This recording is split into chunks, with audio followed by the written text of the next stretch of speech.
반려동물, 반려식물 이어 반려악기. 바야흐로 평생을 함께할 악기 하나 키워봐야 할 그런 시기입니다. 3개월 후에 나도 피아노 친다. 피아노 쳐본 경험 없어도 또 악보를 읽을 줄 몰라도 매일 30분 연습할 수만 있다면 이게 가능한 저희 서비스에 대해 소개를 드리겠습니다.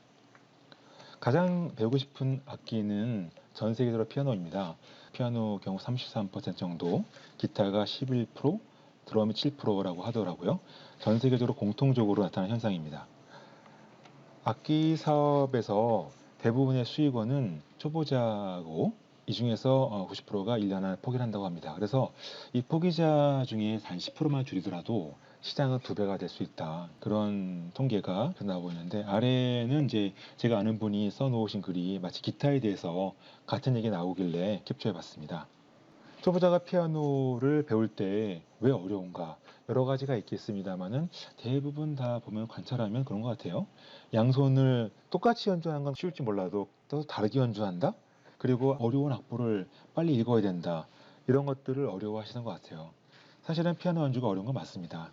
이 그림에 보는 것처럼 눈과 귀, 양손, 머리 다 각기 바쁘게 돌아가고 있거든요. 거기다가 시간이라는 요소, 즉 템포도 정확히 맞춰야 돼요. 그런데 운전이라고 뭐 다르겠습니까? 운전도 처음 운전할 때는 앞에 길 하나 보는 것 겨우 하잖아요. 하지만 운전하면서 해야 될 것들이 앞으로 뭐 앞에 사람하고 대화해야 되고, 뭐 커피 좀 마셔야 되고, 앞에 보고 뒤에 보고 옆에 보고 돌발 상황에 대비해야 되고, 어떤 길이 좋을지 그 다음 길 생각해야 되고. 그래서 결국에는 운전도 하면 다 되듯이 피아노도 결국 된다 하는 것입니다.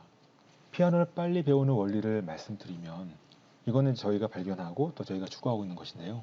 피아노라고 하면 기본적으로 멜로디가 오른손이기 때문에 오른손을 집중한 영향이 있어요.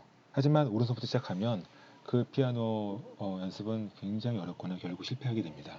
반드시 왼손부터 배워야 됩니다. 근데 왼손을 배울 때 또 요령이 필요해요. 그 요령들을 저희가 체계화시켰고, 경험을 통해서 그 다음에 이것을 재밌게 만들어놓은 그런 교습법이 저희가 갖고 있는 컨텐츠가 된 것입니다. 결국은 피아노라는 것도 뇌훈련이다, 그렇게 판단이 됩니다.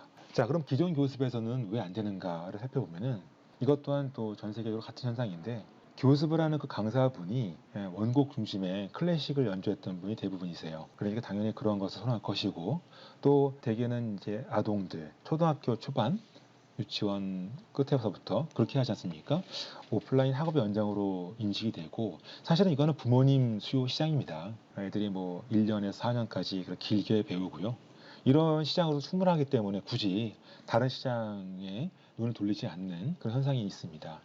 하지만 성인들 또는 뭐 장로년층이라 하더라도 취미를 배우고 싶은 분들은 연습곡보다는 내가 원하는 곡 배우고 싶고, 또 마음이 급하세요.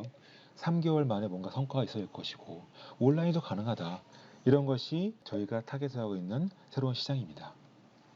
그래서 저희가 지난 2년, 2, 3년 동안 이쪽 분야에 대한 연구하고 시장 관찰을 쭉 해봤을 때 이러한 여러 가지 사용자들의 반응이 있었는데요.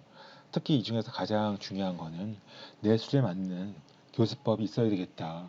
뭐 쉽다고들 그러고, 뭐 책도 있고 동영상도 온라인에서 볼 수 있고 하지만 다 어렵다. 내가 하기에는 내 수준에 맞는 그런 교습법이 필요하다라는 것이 공통된 이 초보자들이죠. 이분들의 그 호소하는 사항이었습니다.